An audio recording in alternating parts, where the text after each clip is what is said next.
Let's see structure of large intestine. Okay, ये large intestine का second part होने वाला है। फर्स्ट पार्ट में हमने लार्ज इंटेस्टाइन का इंट्रो देखा था, लार्ज इंटेस्टाइन के पार्ट्स के बारे में स्टडी किया था।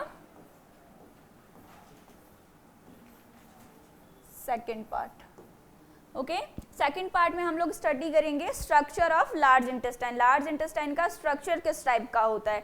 सो लार्ज इंटेस्टाइन जो है उसका स्ट्रक्चर कोई ज़्यादा डिफरेंट नहीं है, एज सच वैसा ही है जैसा हम लोगों ने एलिमेंट्री कैनाल का स्ट्रक्चर देखा था। एलिमेंट्री कैनाल का स्ट्रक्चर क्लियर है। सो उसी टाइप का बेसिक स्ट्रक्चर होता है किसका, लार्ज इंटेस्टाइन का। Structure of large intestine is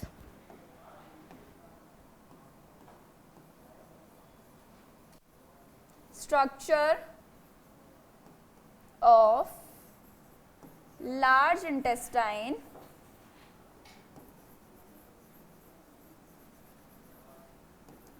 of large intestine is similar to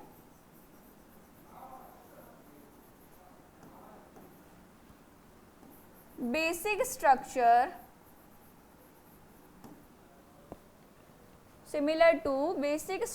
of किसके बेसिक स्ट्रक्चर से सिमिलर होता है, alimentary canal.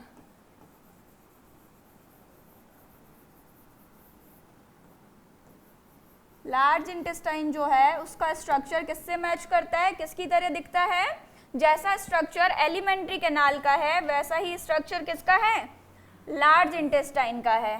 It is made up of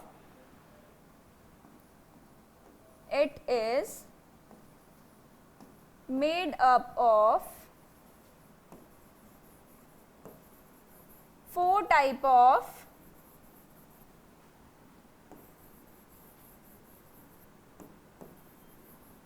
layers।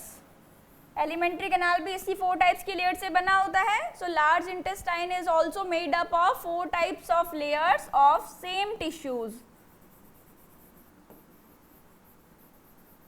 और ये 4 लेयर्स कौन कौन सी है, एलिमेंट्री कैनाल कौन कौन सी 4 लेयर से बना होता है, serosa, muscular layer, submucosal layer and lastly mucosal layer. So वही 4 लेयर्स होगी यहाँ पर।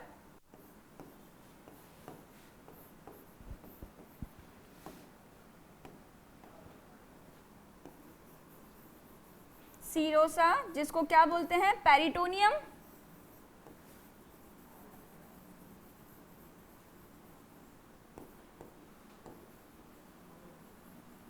and second muscular layer,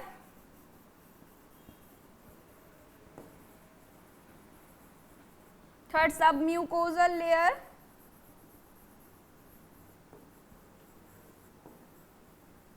and last mucosal layer।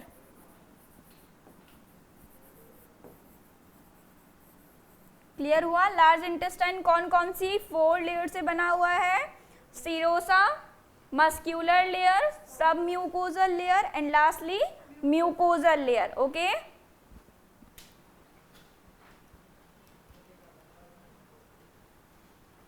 done। so structure of large intestine is similar to basic structure of elementary canal। उसी तरह से ये भी 4 types की लेयर से बना होता है। जिस तरह एलिमेंट्री कैनाल बना है वो 4 लेयर्स कौन कौन सी पढ़ी है हमने, serosa, muscular layer, submucosal layer and lastly mucosal layer. Okay,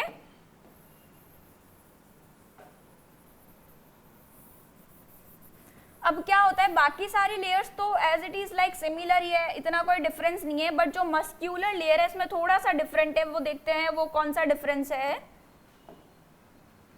but in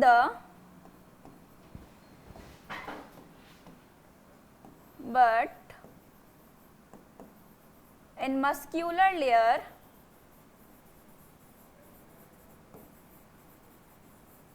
there is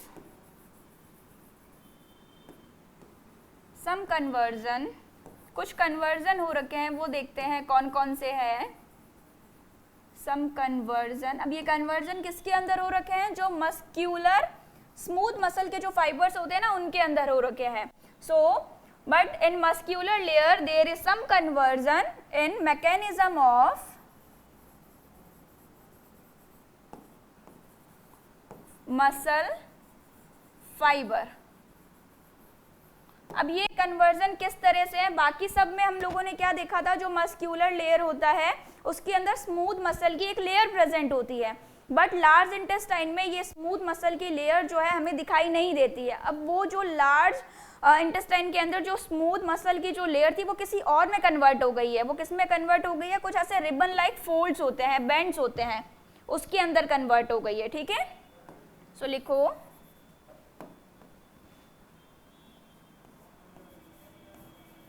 there is smooth muscle layer, smooth muscle layer is not found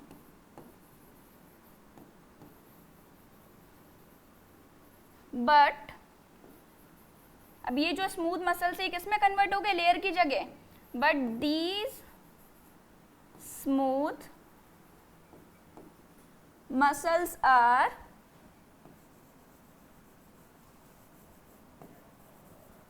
arranged in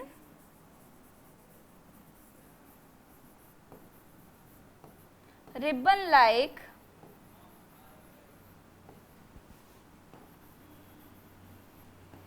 three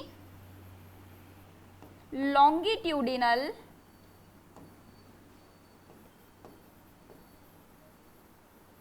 bends.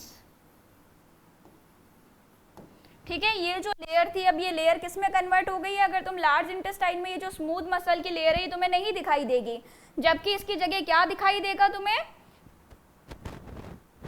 क्या दिखाई देगा, ribbon like structure दिखाई देगा, three bends दिखाई देंगे जो किसकी तरह बने हुए हैं, रिबन की तरह है, लॉन्गिट्यूडिनल है। ओके, अब ये जो बेंड्स होते हैं, ये थ्री लॉन्गिट्यूडिनल बेंड्स जो है ये लार्ज इंटेस्टाइन में थोड़ी थोड़ी जगह पे थोड़े थोड़े गैप के साथ एक रेगुलर इंटरवल के साथ क्या होते हैं, प्रेजेंट होते हैं। सो लिखो, फर्स्ट तो लिखेंगे ये जो बेंड्स होते हैं इनको एक नाम दिया गया है, दीज बेंड्स आर कॉल्ड, ये जो बेंड्स हम लोगों ने देखे इन बेंड्स को क्या बोला जाता है, टीनिया कोलाई। क्या बोला जाता है, टीनिया कोलाई। ओके, ये जो बेंड्स अभी मैंने बताया था कि जो स्मूथ मसल है वो लेयर में नहीं मिलकर कुछ इस टाइप से फोल्ड्स के अंदर मिलती है, उसको क्या बोला जाता है, taenia coli. Taenia coli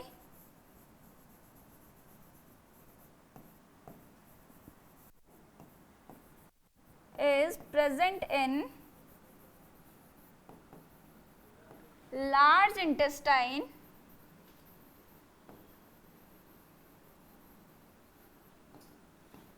at regular intervals।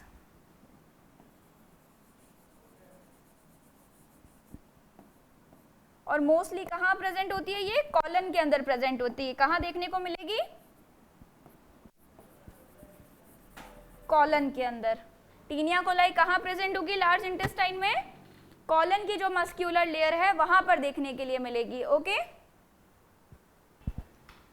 अब मुझे बताओ ये जो टीनिया कोलाई वाली जो लेयर होगी, जो मस्क्यूलर लेयर है, इसकी साइज कितनी होगी, लार्ज इंटेस्टाइन में सब जगह है क्या, ये जितनी बड़ी लार्ज इंटेस्टाइन है उतनी इसकी साइज होगी, नहीं होगी ना, क्योंकि मैंने बोला है सिर्फ कॉलन में प्रेजेंट है, जो आगे जो रेक्टम और एनस वाला जो पार्ट है वहां पर ये नहीं है।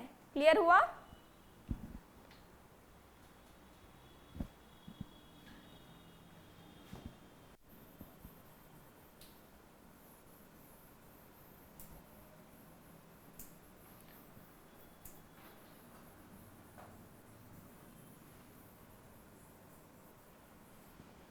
अब देखो लार्ज इंटेस्टाइन की जो म्यूकोजल लेयर होती है, in the mucosal layer of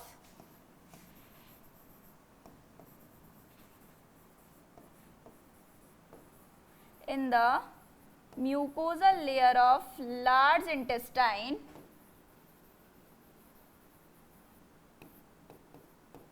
goblet cells are present। और गॉबलेट सेल किसका सिक्रेशन करती है? गॉबलेट सेल स्मॉल इंटेस्टाइन में पढ़ा था ना, goblet cell secret mucus,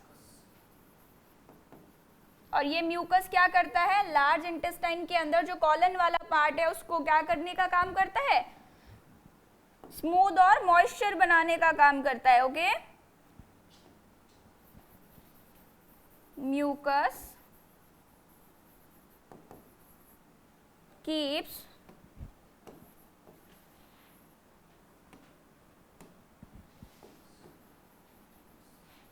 colon smooth and moist।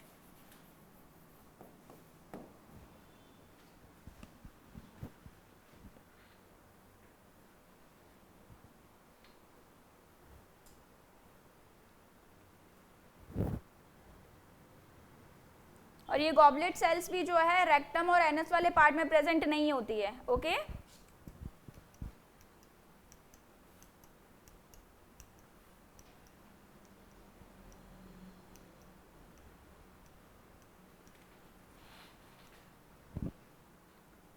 Next heading लगाओ, blood supply in large intestine.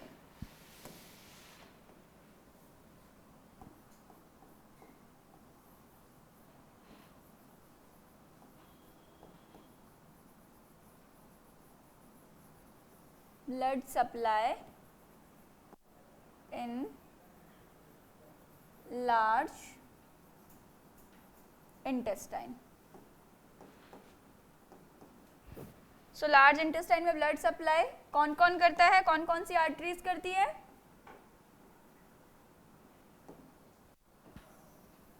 First देखेंगे एट्रियल ब्लड सप्लाई।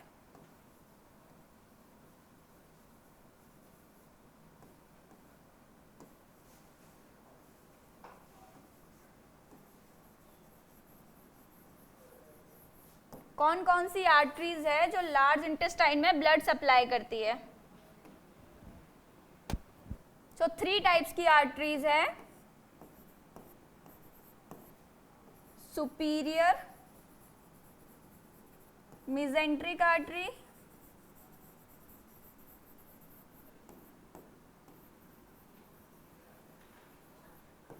सेकंड है inferior mesenteric artery,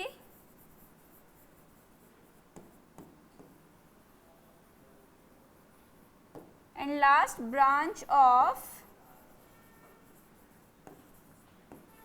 iliac artery. ये सारी आर्टरीज हम कहाँ देख चुके हैं?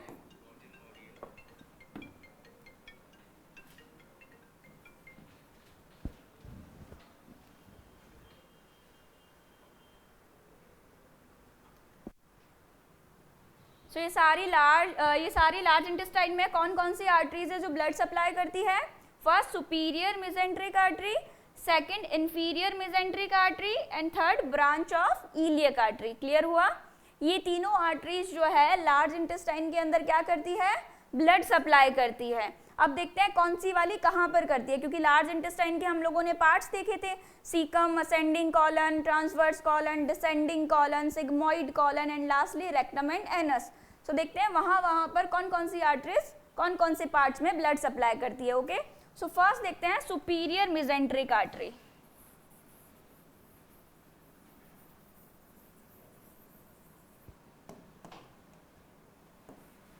It supply blood in cecum, ascending colon,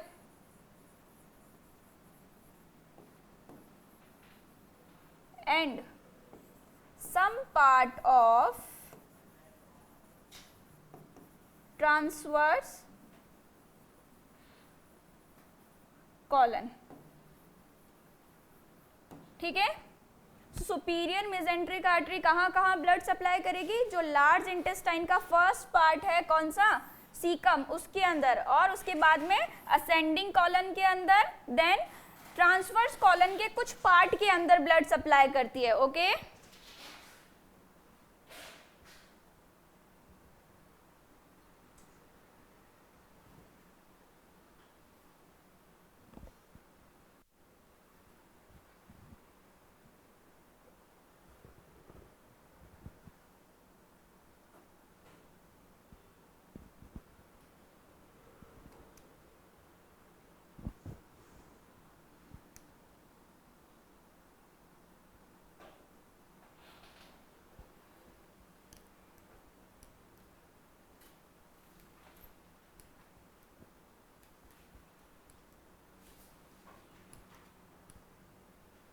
done. Let's see inferior mesenteric artery कहाँ कहाँ ब्लड सप्लाई करती है।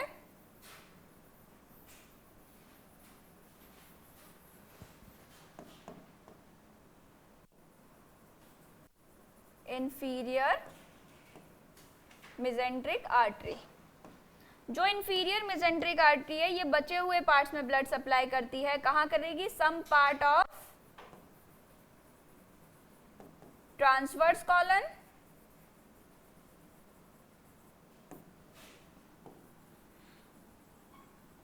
ट्रांसवर्स कॉलन के बाद डिसेंडिंग कॉलन में, एंड डिसेंडिंग कॉलन के बाद कौन सी कॉलन आती है? Sigmoid colon, sigmoid colon, and lastly rectum. ठीक है। सो जो इन सुपीरियर तो हम लोगों ने देखा कि first part of large intestine जो है, जैसे कि सीकम हो गया, असेंडिंग कॉलन हो गया और ट्रांसवर्स कॉलन का कुछ पार्ट हो गया, वहां पे ब्लड सप्लाई कर रहा था। और जो इंफीरियर मेसेंट्रिक आर्टरी है ये बचे हुए रिमेनिंग पार्ट्स में क्या करता है? ब्लड सप्लाई करता है। कौन कौन से पार्ट हो गए? जैसे सम पार्ट ऑफ जो बचा हुआ ट्रांसवर्स कॉलन था उसके अंदर, देन डिसेंडिंग कॉलन के अंदर, एंड सिग्मोइड कॉलन और रेक्टम के अंदर ब्लड सप्लाई करने का काम करता है। कौन? Inferior mesenteric artery. Okay done. अब देखते हैं ब्रांच ऑफ इलियक आर्टरी जो है वो कहाँ ब्लड सप्लाई करती है।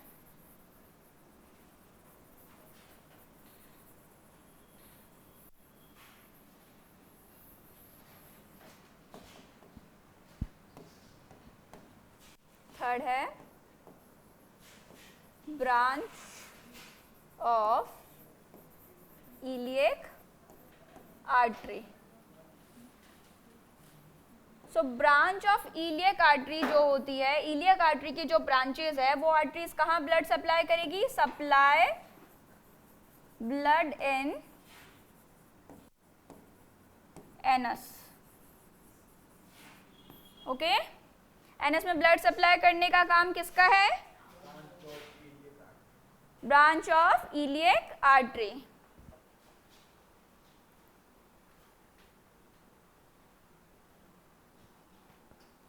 क्लियर है तीनों आर्टरीज? कौन कौन सी आर्टरीज जो है ब्लड में लार्ज इंटेस्टाइन में ब्लड सप्लाई करती है?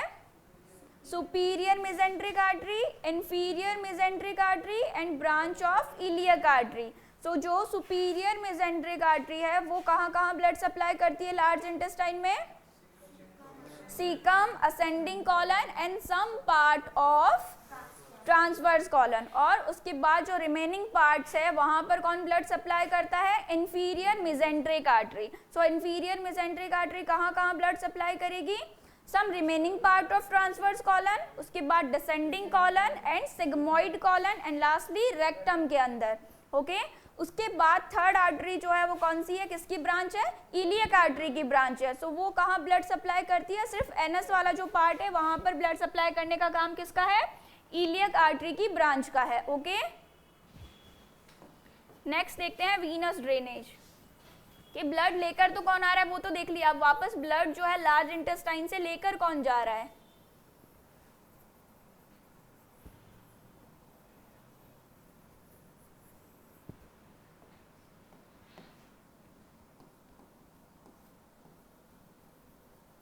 Venus drainage. सो जो ब्लड है वो ड्रेन लार्ज इंटेस्टाइन से ड्रेन करने का काम कौन करती है? superior mesenteric vein,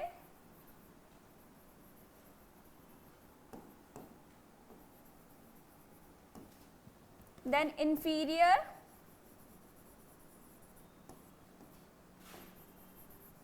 mesenteric vein and branch of iliac vein. ये तीनों वेन जो है ये क्या करती है, लार्ज इंटेस्टाइन से ब्लड को क्या करती है, ड्रेन करती है. ओके, लार्ज इंटेस्टाइन से ब्लड को ड्रेन करने का काम किनका हो गया, सुपीरियर मेसेंट्रिक वेन का, इंफीरियर मेसेंट्रिक वेन का और ब्रांच ऑफ इलियक वेन का. क्लियर है?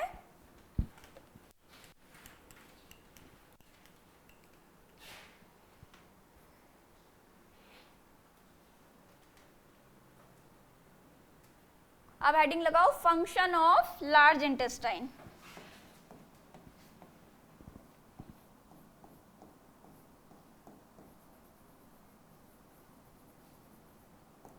Function of large intestine. So large intestine के क्या क्या फंक्शन होते हैं. हम लोगों ने स्मॉल इंटेस्टाइन पढ़ा था. सो स्मॉल इंटेस्टाइन में हम लोगों ने एब्जॉर्प्शन भी पढ़ा था. किस किस का एब्जॉर्प्शन हम लोगों ने देखा था स्मॉल इंटेस्टाइन के अंदर? फैट्स का, प्रोटीन्स का, कार्बोहाइड्रेट्स का, इन सब का एब्जॉर्प्शन कहाँ हुआ था, स्मॉल इंटेस्टाइन में हुआ था. सो अब जो रिमेनिंग है वाटर और इलेक्ट्रोलाइट, उनका एब्जॉर्प्शन कौन करता है, लार्ज इंटेस्टाइन करता है. ओके, सो फर्स्ट फंक्शन हो गया इसका एब्जॉर्प्शन. सेकंड फंक्शन है इसका एलिमिनेशन का, और एक इसका माइक्रोबायल फंक्शन भी है. सो टोटल 3 मेजर फंक्शंस इसके देखेंगे. कौन कौन से? फर्स्ट एब्जॉर्प्शन,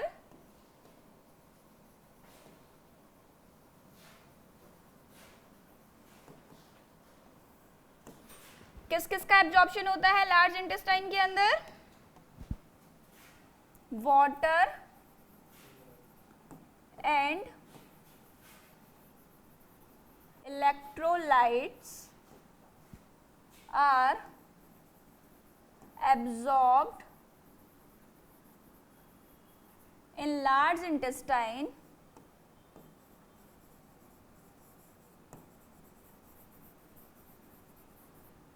अब वाटर का जो एब्जॉर्प्शन होता है वो कैसे होता है? Absorption of water take place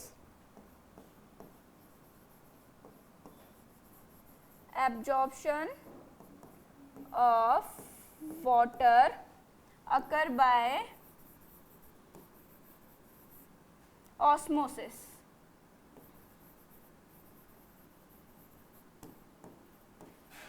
osmosis क्या होता है? जिस तरह से डिफ्यूजन होता है उसी तरह से वाटर के केस में अपन क्या बोलते हैं, ऑस्मोसिस बोलते हैं. मतलब वाटर का हायर कंसंट्रेशन से लोअर कंसंट्रेशन की तरफ फ्लो. सो जो वाटर का एब्जॉर्प्शन होता है वो किसके थ्रू होता है, ऑस्मोसिस के थ्रू होता है. Okay, water is diffuse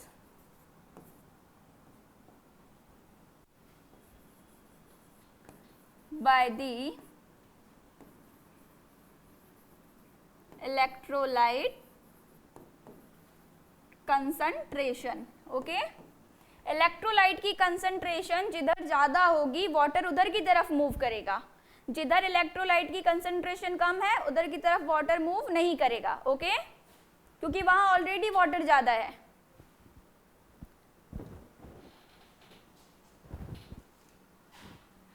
clear है? और इलेक्ट्रोलाइट के अंदर जैसे सोडियम का जो एब्जॉर्प्शन है, sodium is absorbed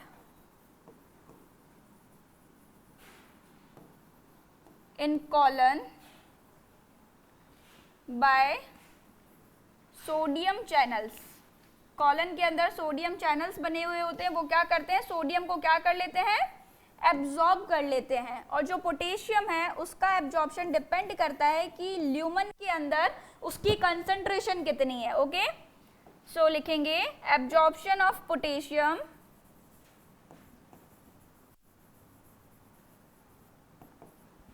absorption of potassium ion depend upon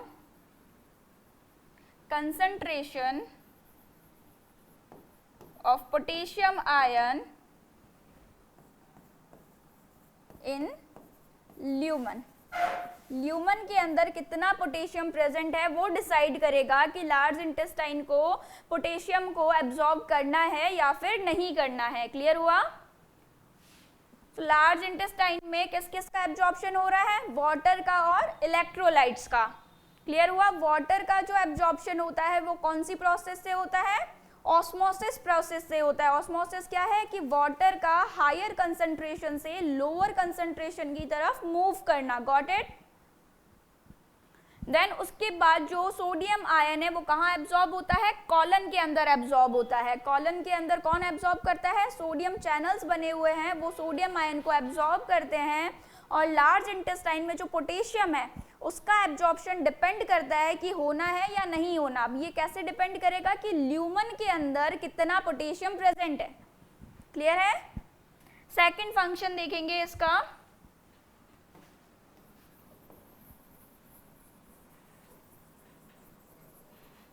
microbial function of large intestine.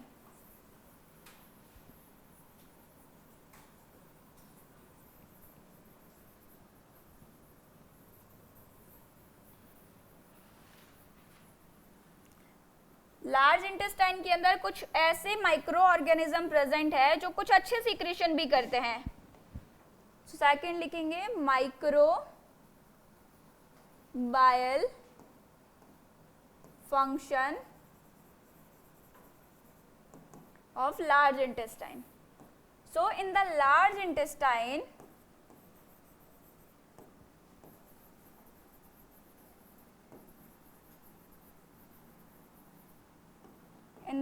intestine some micro organisms are present. They secrete vitamin K and folic acid.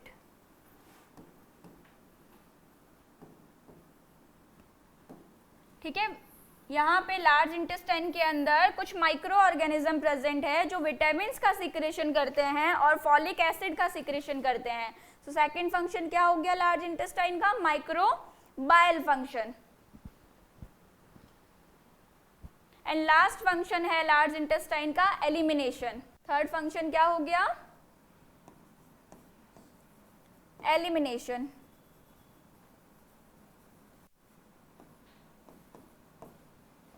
So the part of food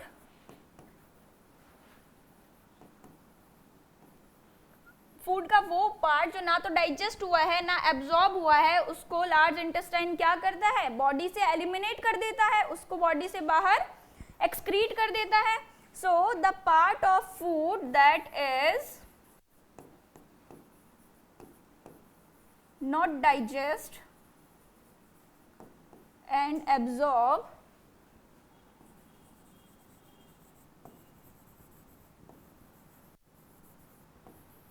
large intestine